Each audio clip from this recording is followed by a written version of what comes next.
It's a moment in time Ethan Glynn's family will never forget. September 2nd, 2022.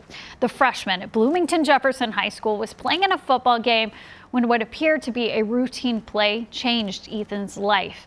He is now paralyzed and adjusting to his new normal. But as Mike Mack shows us, what hasn't changed is Ethan's ability to inspire and lift up everyone. They were touching me and asked me if I could feel it, and I couldn't feel it, and that's when I knew it was bad. Ethan Glynn's life had changed. The young, energetic, athletic young man, known for his leadership, his sense of humor, and his will for life, had been sidetracked. He's strong, he doesn't complain, and he always wants to, give his very best. So began a journey no one anticipated, one that took him to an extensive rehab in Colorado. When he finally returned to Minnesota, he sought out his winter team, the hockey teammates that awaited him at the rink. I didn't even know what to think. Once we kind of made eye contact, my heart just kind of sank, and it was just a special moment for sure. His family kept it home, but found an apartment that was compliant and rented 2 spaces, one just for Ethan and his brother. You just go through each day, just know 1 foot in front of the other and take what comes at you. We know could be a curveball. See, the 2 boys keep mom going in their own way. They do. I'm so proud of both of them. Yeah. Are they there for you as much as you're there for them? Oh, we're a pretty tight family. Ethan was back, and he was now inspiring his friends and teammates. What was emerging was more than a story about a horrific incident. It was becoming a story about what to do with the hand you are dealt. It was about a family's attitude. I can't undo it, so let's just move forward every day, fill our day with as many things as we can, fill our day with as many normal things as we can, and before you know it, you kind of find a routine. And Ethan began to lead again, in a different way, to his team. We all jump in the corner and go see him. He always talks to us after the game, and he always tells us probably what we did wrong or what we could have done better. Gives us little speeches. He goes to every game, and he watches. And in some ways, it is therapeutic. Is it harder to be here watching, or does this make it easier to be around them? It makes it easier because I get to be back in a hockey rink, which just feels nice, and I get to watch my friends play. He's just always had a ton of energy. He's just the kid we always wanted to be around. Somewhere in the middle of it all, there is a new normal that has been accepted. He's always making people laugh. He's always making me laugh. He's always making his friends laugh. He's just unique, 1 in a million kid, 1 in a million.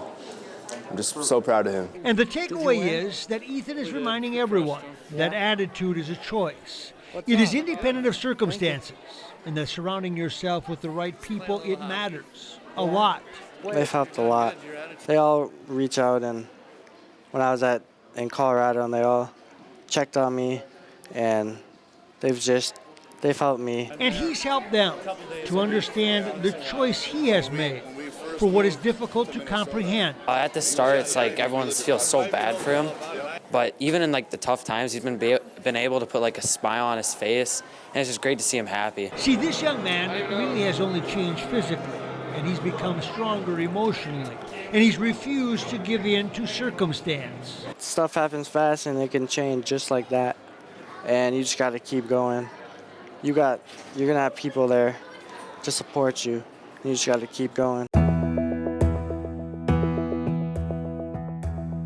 One Minnesota woman was the victim of a scary carjacking and assault, but then she was saved by a stranger. Take a look at the pair's emotional reunion.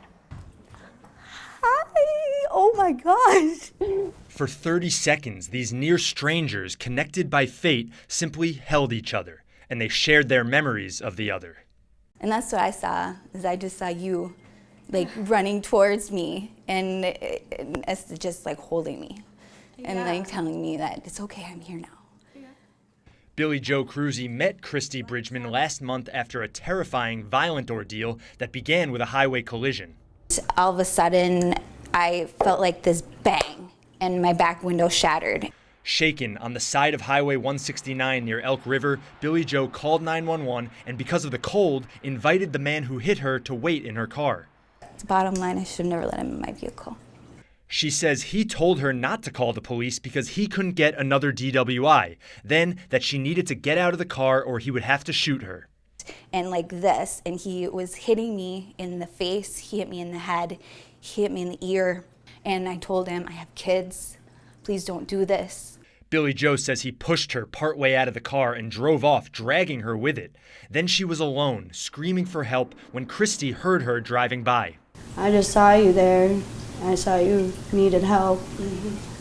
And you stopped for me. I did.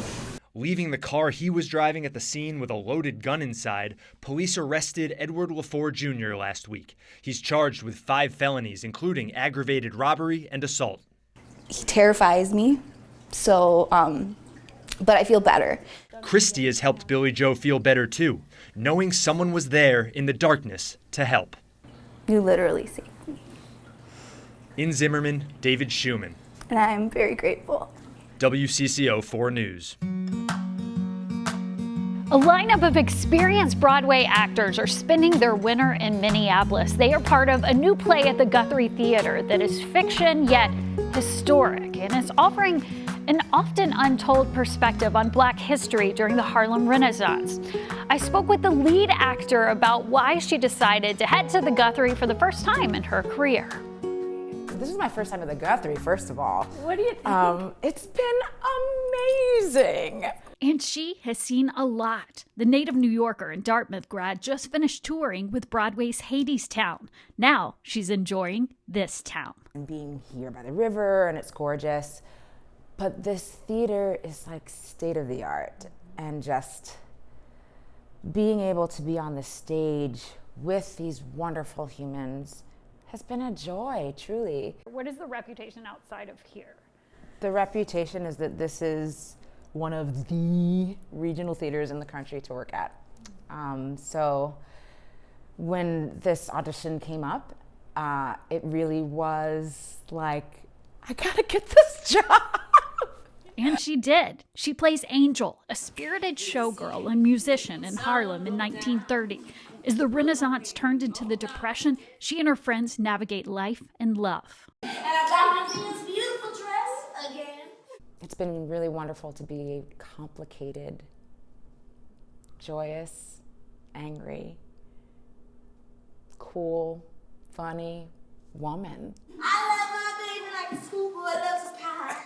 Blues for an Alabama Sky was written by Pearl Clegg in 1993. We're seeing a lot of Black female playwrights getting their due. I actually saw the play, another production, in the spring and fell in love with the show. There is so much joy and also just a real slice of life, of Black life, and just understanding that Black people are not a monolith. She says it's extra special to share this story in this city. So yes, George Floyd died here. People are still dying, but it's important to have the balance of joy.